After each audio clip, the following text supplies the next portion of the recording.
चोर नहीं, पूरी दुनिया का इतिहास पढ़ा है हमने, मगर आपके जैसा कोई और नहीं, आपके जैसा कोई और नहीं।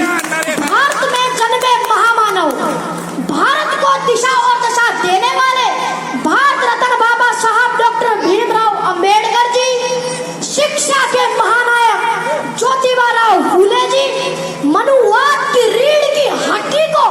अपने जूते की नोक से ठोकर मारकर तोड़ने वाले साहब पेरियार जी, लंदन जाकर जनरल डायर के छाती में गोली मारकर अपना नाम शहीदों में शुमार कराने वाले सरदार उधम सिंह जी, भारत के दबे कुचले शोषित वर्ग को जगाने वाले साहब काशीराम जी, बहुजन समाज में जन्मे सभी संत महापुरुषों को नमन करते हुए सम्मानित मंच को मेरा क्रांतिकारी जय भीम।